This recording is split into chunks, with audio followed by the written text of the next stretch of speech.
Tara, pag-usapan natin ang Galaxy Watch Ultra ng Samsung. By the way, 8 months ago nang i-release ito sa Philippine market. So, kamustahin natin kung worth it pa rin ba ito bilhin this year.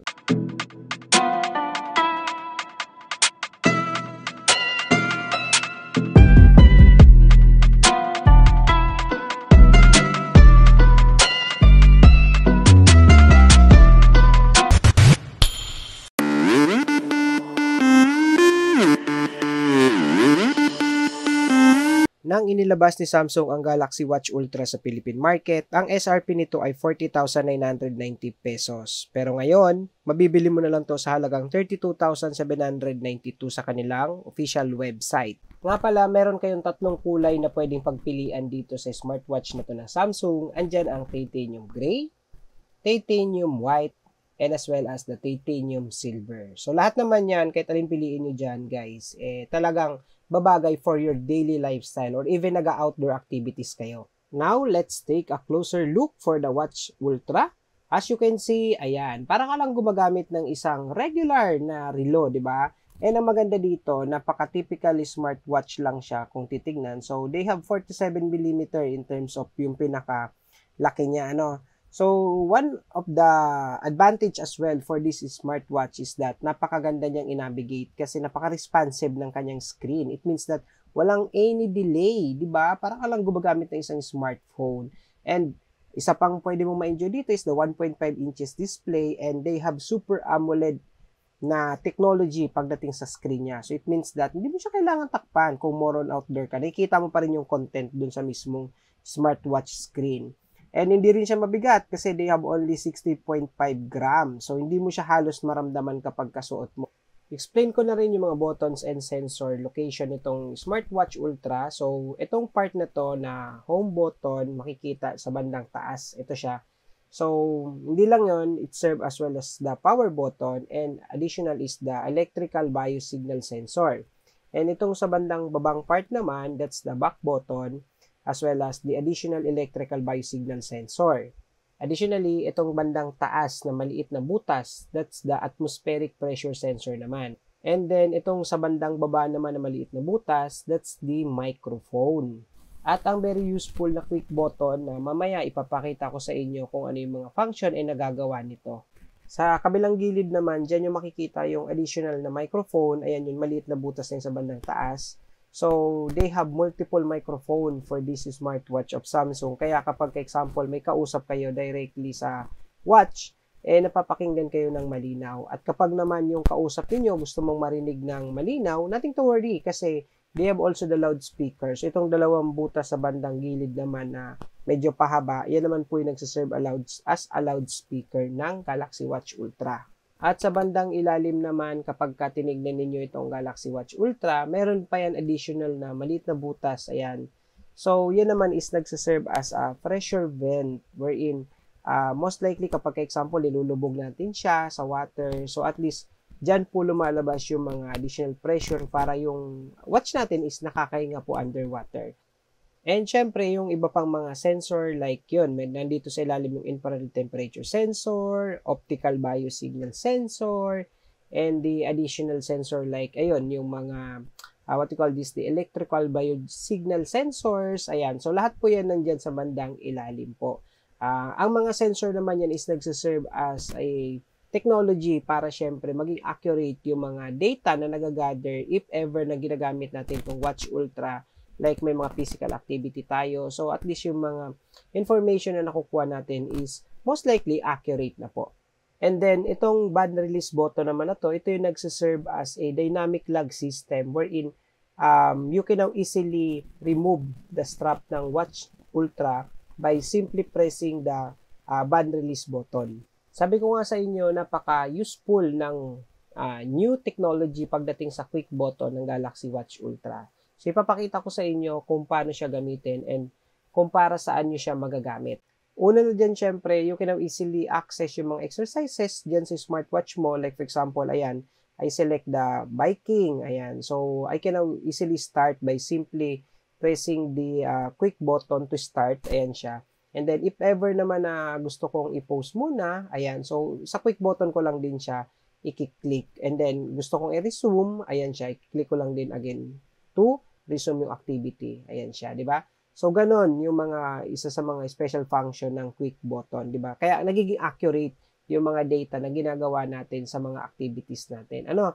At kung gusto mo naman, very specific yung exercise na magiging function ng quick button, pwede mo rin naman yan i-customize dito sa mismong settings niya. Under action, punta lang po kayo dun sa Samsung Health and then go to your, the quick button settings and then select mo lang po dun yung gusto mo na activity. Example, yung bike and then tap OK and then, ayun, nakaset na po yun sa quick button wherein kapag ka-example, kinlik mo yung quick button, they can now start easily, ayan, or instantly yung favorite mo na exercise. Ayan siya, di ba?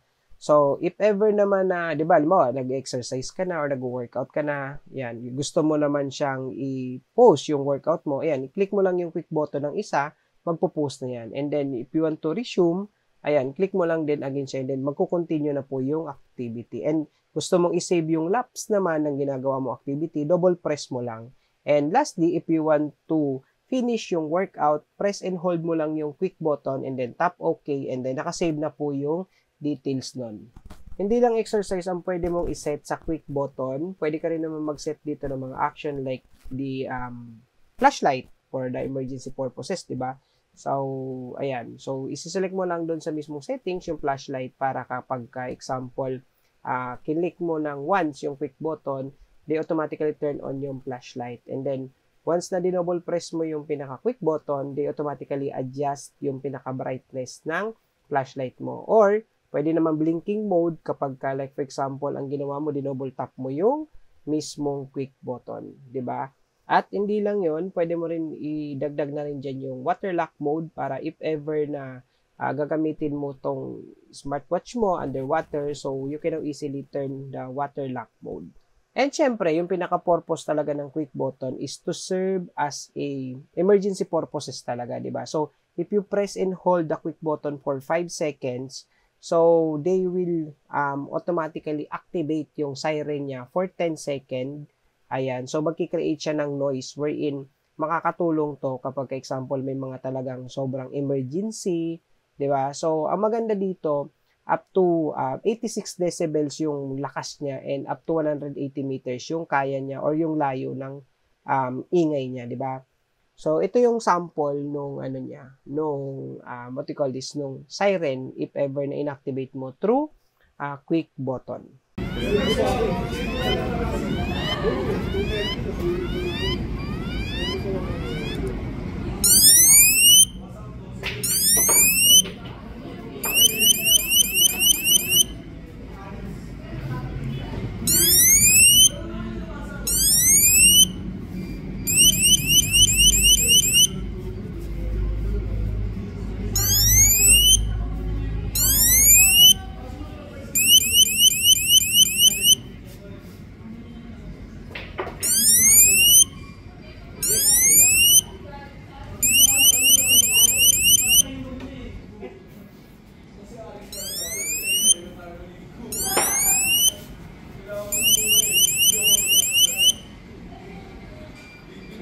And for the additional emergency feature ng Galaxy Watch Ultra quick button, ayan. So if you press 5 times, they automatically call the emergency hotline. So, ayan siya, di ba? Napaka-convenient kasi if ever na, ayun nga, biglaan talagang emergency, no? Hindi mo na kailangan pang hagilapin yung phone mo or simply, di ba, kailangan mo pang i-dial sa phone. Ayan, yung smartwatch mo lang, andyan na po. Ayan, malaking tulong na po para sa mga emergency. And for the materials and the durability, nothing to worry kasi itong Galaxy Smartwatch Ultra ay, sabi nga ng Samsung, this is the toughest watch ever nila. So, equipped to ng titanium plus cushion design wherein naka-titanium grade 4 po ito, no? So, nothing to worry ka kasi kahit na ipang bakbakan mo to kung more on outdoor activities ka, hindi po siya basta-basta madadamage. And equipped din to ng sapphire crystal glass para kahit hindi mo na siya lagyan ng screen protector, hindi po basta-basta nagagasgas yung pinaka-glass nitong Galaxy Watch Ultra. Pagdating naman sa pinaka-strap, nothing to worry kasi ginawa talaga ito ni Samsung para sa mga more on activities like ang activity mo more on water involved, di ba? So, yung pinaka-strap niya is naka-easy water drain marine band na para mabilis pong matuyo. Ayan. So, hindi ka mahirapan magpatuyo ng pinaka-strap nito. Sabi ko nga kanina, isa rin sa mga advantages talaga for this Galaxy Watch is that yung tinatawag na dynamic lug system, it means that you can now easily remove yung pinaka-strap niya nang hindi ka na nahihirapan. So, itong dalawang button na to dito sa bandang ilalim ng watch, ayan, you can now easily press para syempre ma-remove mo kaagad yung pinaka-strap. Ayan o, ipipress mo lang siya ng ganito. Ayan, di ba? Natanggal mo na kaagad yung pinaka-strap. So, ganun lang din gagawin nyo guys dun sa kabilang strap. Ayan, ipipress mo lang din yan and then, ayan, remove mo na kaagad. Diba? So, just take a look, oh. Ang ganda ng pinaka-strap nitong Galaxy Watch Ultra. Ayan, oh. Even yung mga ano niya, yung nagko-connect dun sa watch, napaka-premium and alam mo talagang matibay. Kung madaling tanggalin, mabilis lang din ibabalik. Ayan, oh. Ganyan lang siya kasimple kapag ibabalik nyo na yung pinaka-strap dun sa mismong Galaxy Watch Ultra. Diba? So, napaka-convenient niya. Hindi siya yung kagaya ng mga ibang smartwatch na mga na-try ko, no? So, napaka-hassle. Alam mo, minsan masakit na yung kuko mo kapag nagtatanggal o nagbabalik ng strap. Kaya minsan, ayaw mo na lang magpalit ng strap eh. But for the Galaxy Watch Ultra, ayan, ako na nagsabi sa inyo, napaka-convenient niya even sa pag-remove ng strap or sa pagpalit ng strap. Ayan. So, ang maganda rin dito, ayun, kung napansin mo yung pinaka-strap niya, di ba? So, unlimited yung pagpipilian mo kung gaano kalaki yung paglalagyan mo na kamay, di ba? So, ayan, oh, di ba? Hindi mo na kailangan pang magpalit ng strap.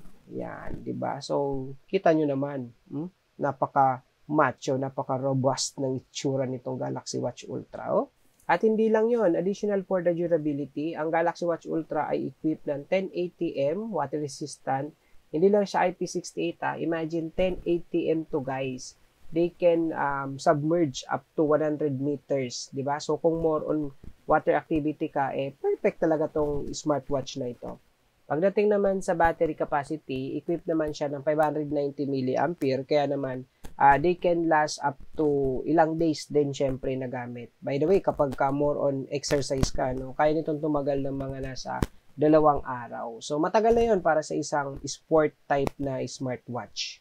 May mga special feature din to na makakatulong para makatipid din siya ng battery or para syempre mas ma-enjoy mo siya gamitin. So example, kapag madilim yung location, they automatically switch into night mode sa mga dark areas para ayun nga po, mas ma-appreciate mo yung pinaka-interface niya and at the same time, makatipid ka rin ng battery. For the performance naman, ayan, ang maganda dito, naka Exynos W1000 na siya, which is itong processor na ito, naka 5-core technology na siya with 3 nanometer. Imagine that, naka 3 nanometer tong Galaxy Watch Ultra. Kaya naman talagang better yung pinaka-performance niya or powerful yung performance but less battery consumption. And additionally, equipped na rin siya for the memory ng 2GB RAM and 32GB ROM. Kaya tignan nyo naman gaano ka-smooth kapag ginagamit mo siya, di ba? Para kang gumagamit ng isang flagship smartphone. Ganon siya kaganda. I mean, ganon ka-smooth yung performance niya. Walang any delay, walang any lag na ma-experience kayo. And also, may mga feature na rin to like yung mga suggested replies on the go with AI technology. So, isa rin yun sa mga in-enhance talaga, yung mga AI feature ng Galaxy Watch Ultra. And lastly talaga na na-appreciate ko for the Galaxy Watch Ultra na talagang nagagamit ko is the dual frequency GPS. So, more on biking kasi ako. So, mas kailangan ko yung accurate and precise na data ng location, di ba? So, yun yung maganda dito kay Galaxy Watch Ultra kasi kaya niyang maibigay yung data or tama, yung precise location na kailangan mo for that activity. And yan, example, ito nga, yung FTP, pwede mong i-personalize yan para yan sa mga talagang seryoso na nag-workout and gumagawa ng activity na related sa cycling. Ayan, so pwede mo nang i-customize ngayon or personalize yung FTP mo. Wherein, mahalaga syempre yung mga data na nakukuha natin dito kasi syempre, di ba, kapag kaseryoso nga tayo sa training, yung mga data na yon is that ginagamit natin yun para nakikita natin yung improvement and kung ano pa yung mga dapat nating ayusin during the training ng cycling.